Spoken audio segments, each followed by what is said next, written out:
Josh Jr. here for yet another rock counting adventure.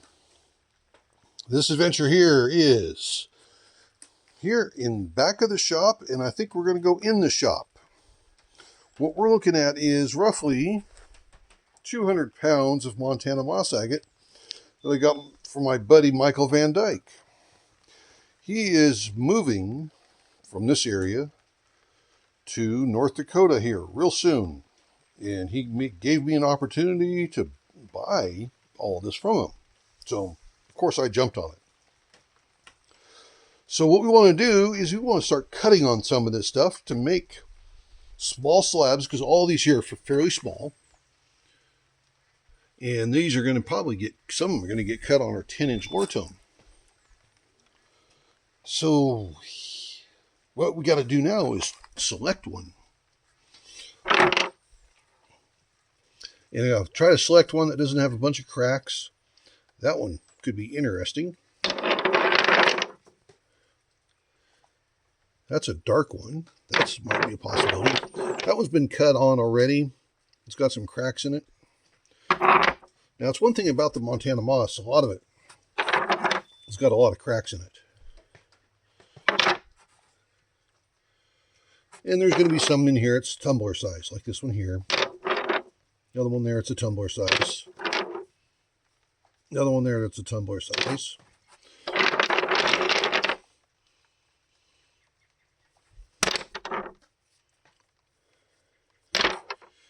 Let's just do this one. Let's go set this up in the Lorton. And oh, by the way, I also bought some thunder eggs from him. That's a future project. So yeah, let's take this in the shop, set it up in the Lorton, and start cutting. See what we can get out of it.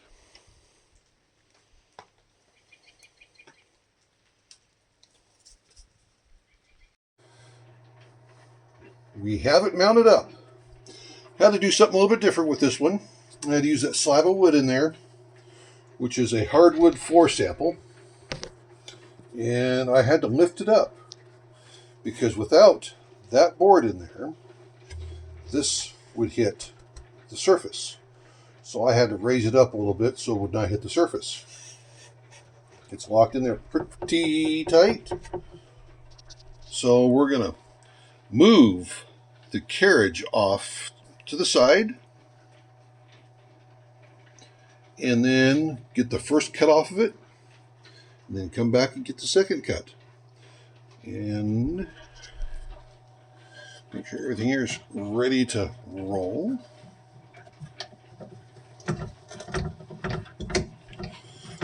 Now this is the boring part.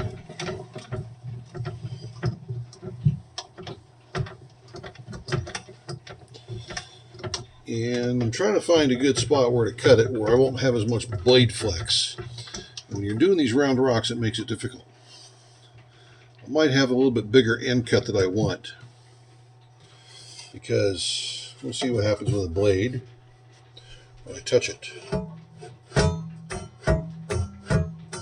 Yeah, see, I think the blade's going to want to flex a little bit. It's not hitting a flat surface. But you know, that's okay. I'm going to set it right there. I always back it off just a little bit. Make sure that the blade is not touching the rock. Double check the stuff to make sure it's tight down. Tighten that up. Well, I've really loosened that one up. I think I'll push the chain out just a little bit. Right there. And I'll be close by monitoring this first cut. So what I'm going to do is I'm going to go ahead and cut the end, and then I'll come back and turn this 4 3/4 times, which equals about the right thickness of a slab that I want to cut off of these. 4 3/4 to 5. I might just go to even 5 on it. And then once I get the end cut and one slab cut, we're going to come back and take a look to see what we got.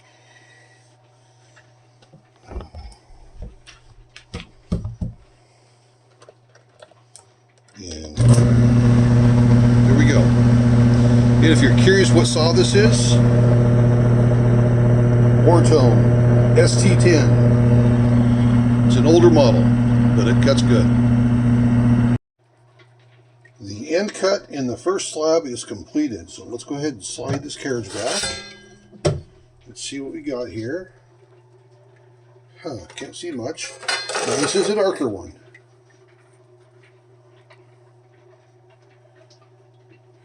You know what this is? This is not Montana moss. This is petrified wood. Look at that. That is a chunk of petrified wood from the Yellowstone River.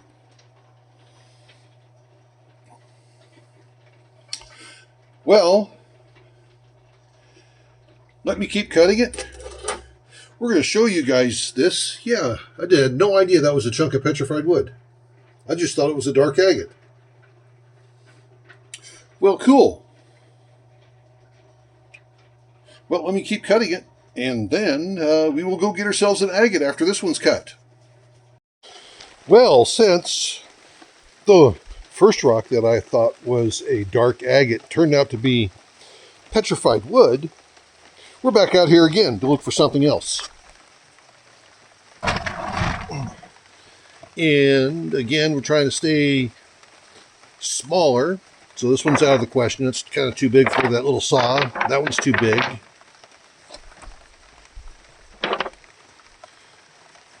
That one might work. Yeah, I couldn't believe that. Cut that, and that was a... Nope, that's already been cut, so that's out of the question. That one's...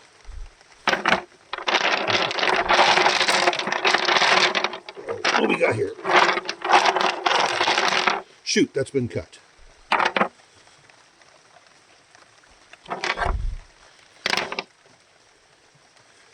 Well, since it's dumping rain, well, there's a lot of tumblers in here. I might have to do a video of just tumbling this Montana moss. We'll see. Take that one or that one.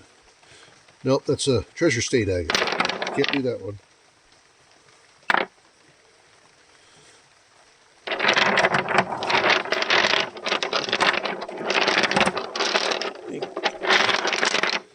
That will be better on the big saw because just the sheer size of it.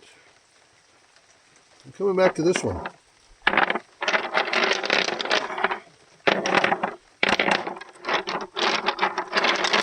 That's another big saw one. That's a lighter. That probably won't have much pattern in it.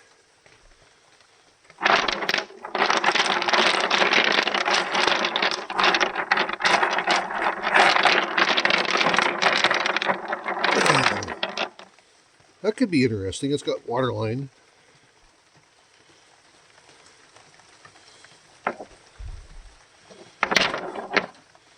I picked it up 4 times now. This is it.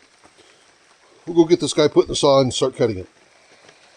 Just like with the now petrified wood, it's all mounted up. I have it raised up so because you can see where that one piece might hit the platform over here. So it might hit that over there. So she's ready to go. I actually had to stick a wedge in here. So to give it more support, so when I clamp down on it, it wouldn't want to move around as much. Cutting a bunch of those little wedge-shaped pieces of wood for any size saw is a good thing. I jam those things in around rocks all the time on my 18-inch saw. And I do it on occasion on this little 10-inch saw. So we're going to go ahead and close it. Everything is set, ready to go. And just like before, we're going to do 2 cuts, come back to it and take a look at it. Then I'll finish cutting it. And once it's all cut and cleaned, we will take all the slabs of the petrified wood and all the slabs of this Montana moss and take a look. It's always fun to see what's inside of a rock and what we can do. But before I continue, though, I do see one thing that does concern me, and I don't know if this is going to be a problem or not. I almost see a crack right here. Now, I don't know if that is a type of a water line or if it's an actual crack. We will find out when we get to it.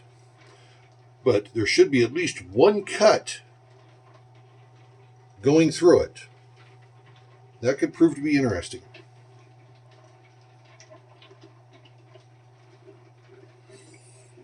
Okay, shut the lid. Make sure the lid's sit down there so we don't have a mess of oil. Flip the switch. Fix the chain so it will shut off when it's supposed to. I need to redo the chain on this thing. And we'll let it cut. I'll bring you back after the second cut is completed. Okay, the 2 cuts are done.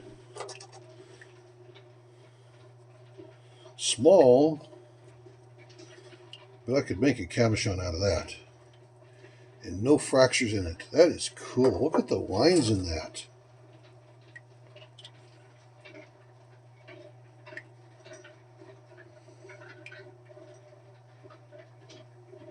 Yep, definitely could make cabs out of that. So what we'll do is bring it back just past the saw blade, loosen this up, and crank it over 5 times.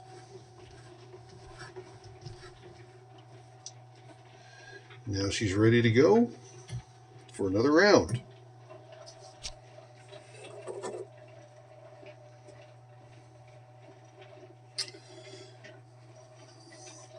What I'm going to do is, once these are all cut, I'll get everything cleaned up, including the petrified wood pieces, and I am going to show them to you.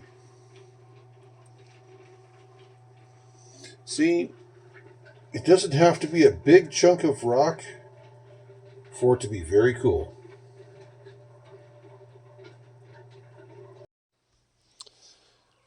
Well, I have been busier than I thought I would be. Here is the petrified wood, and this one here is the one that I did afterwards. And so I've done all these other ones since then. It's been a few days. The Lorton ST-10, just a little workhorse. That's all it wants to do is cut these little rocks, which is fine with me. So what do we have? Now,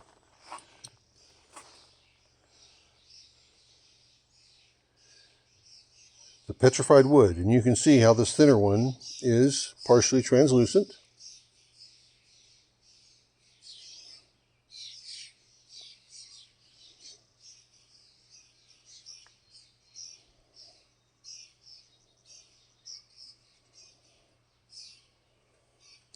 Look at the healed fracture in that. That's pretty cool. And then here is a thinner cut of the waterline Montana moss agate, or Montana agate. I wouldn't consider this a moss agate. Now here is a Montana moss. Now this one here does have some fractures in it.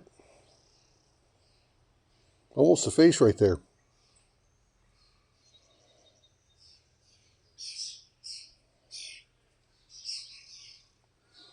You can see some of the bending.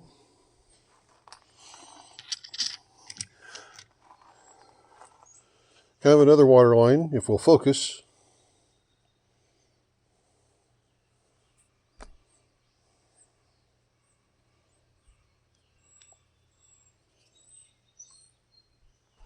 Pretty sweet. And then another Montana.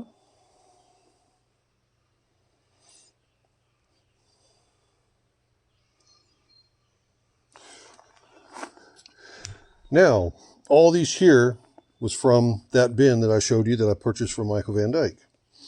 This is from Zinc Creek, Douglas County, Oregon. Those are almost like healed fractures there.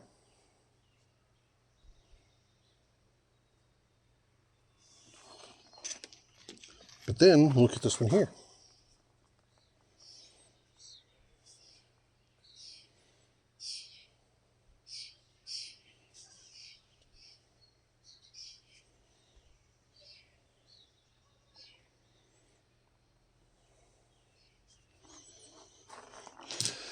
And this is from the polka dot agate mine.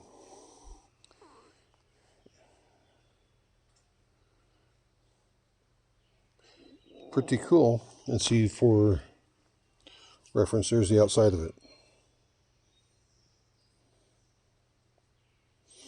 So that little saw has been busy. But no, I was impressed. I was really impressed. So I cut some of them thinner than what's typical, because I have a couple projects I've lined up for them.